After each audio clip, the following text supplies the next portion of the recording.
जो भी है, और at the same time I would still like to request कि guys please think about the men in your life.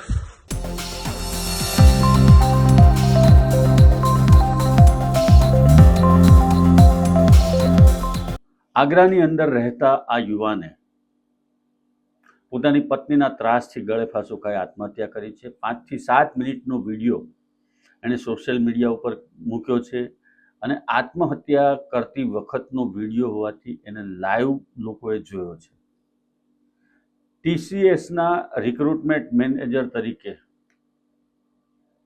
તેઓ કામ કરતા હતા ભોપાલમાં, અને ત્યારબાદ તેઓ આગ્રા આવ્યા અને આગ્રા આવી અને પત્નીના ત્રાસથી એમણે આત્મહત્યા કરી છે। સમગ્ર ઘટનાની જો વાત કરવામાં આવે તો માનવ શર્માના લગ્ન 1 વર્ષ અગાઉ થયા હતા અને આઈટી કંપનીમાં ટીસીએસમાં રિક્રુટમેન્ટ મેનેજર તરીકે તેઓ કામ કરતા હતા। તેમણે આત્મહત્યા કરતા પહેલા લાઈવ વિડીયો બનાવી અને પત્નીને આત્મહત્યા માટે દોષિત ઠેરવી હતી। આગ્રાના ડીસીપી સૂરજ રાયે એવું જણાવ્યું કે 27મી ફેબ્રુઆરી 2025ના રોજ સોશિયલ મીડિયા પરથી અમને આ વિડીયોની જાણકારી મળી અને કેસ દાખલ કરીને તપાસ હાથ ધરવામાં આવી છે।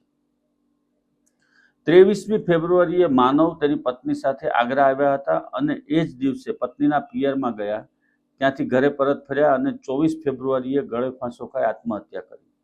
માનવના પિતા નરેન્દ્ર શર્માએ આ અંગે પોલીસ સ્ટેશનમાં ફરિયાદ દાખલ કરાવી અને કહ્યું છે કે 1 જાન્યુઆરી 2024ના રોજ રીત રિવાજ પ્રમાણે દહેજ વગર નિકિતા સાથે માનવના લગ્ન થયા હતા અને લગ્ન બાદથી જ નિકિતાનો વ્યવહાર બદલાયો હતો।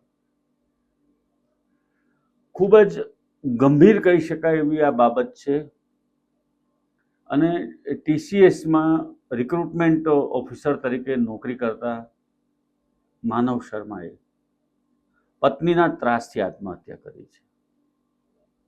કાયદાઓ એટલા બધા સ્ત્રીઓ તરફી થઈ ગયા છે કે ખાલી જઈને સ્ત્રી પોલીસ સ્ટેશનમાં ચોધાર આંસુએ રડતા રડતા પણ કહે કે મને મારી સાસુનો ત્રાસ છે, સસરાનો ત્રાસ છે, પતિ મારપીટ કરે છે, અને 1000 કે 2000 કિલોમીટર દૂર બેસેલી નણંદ કે નણદોઈનો પણ ત્રાસ છે, તો પોલીસ કશું પણ બીજો વિચાર કર્યા વગર, તપાસ કર્યા વગર સીધો જ ગુનો દાખલ કરી અને આ લોકોને ગમે ત્યાંથી ધરપકડ કરી શકે છે।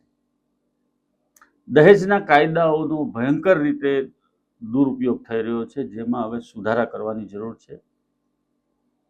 આપણે એવું નથી કહેતા કે દરેક વખતે સ્ત્રીઓ જ ખોટી હોય છે, એવું નથી, પરંતુ આ કાયદાઓમાં જે છૂટ આપવામાં આવી છે એના કારણે આવા પરિણામો આવે છે। થોડા સમય પહેલા પણ એક યુવાને આ જ પ્રમાણે આઈટીનો ગ્રેજ્યુએટ યુવાન હતો અને જોબ કરતો હતો, એ યુવાને પણ પત્નીના ત્રાસથી જ આ પ્રમાણે આત્મહત્યા કરી હતી અને એણે પણ ખૂબ લાંબી લચક ચિઠ્ઠી લખી હતી અને પત્નીનો કેટલો ત્રાસ છે એ બધી જ બાબતોનું એને વર્ણન કર્યું હતું।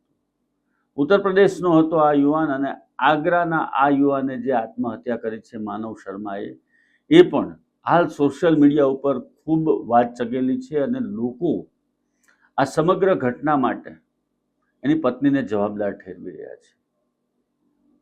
ખેર, જે રીતે માનવે આત્મહત્યા કરી છે એને જોતા એવું લાગ્યું છે કે એણે અગાઉ પણ આના માટેનો એટેમ્પ કર્યા હોવાનું એનું પત્નીનું કહેવું છે। એની પત્નીએ એટલે સુધી કીધું છે કે મેં મારી નણંદને આ બાબતે ફોન કર્યો હતો કે મને આત્મહત્યા કરવાનું કહી રહ્યા હતા, ત્યારે એની નણંદે એને એવું કહ્યું હતું કે તું સૂઈ જા અત્યારે શાંતિથી, એ કશું જ નહીં કરે, પરંતુ અંતે જે ન થવું જોઈએ એ થઈને રહ્યું છે અને માનવ શર્માએ આત્મહત્યા કરી લીધી છે।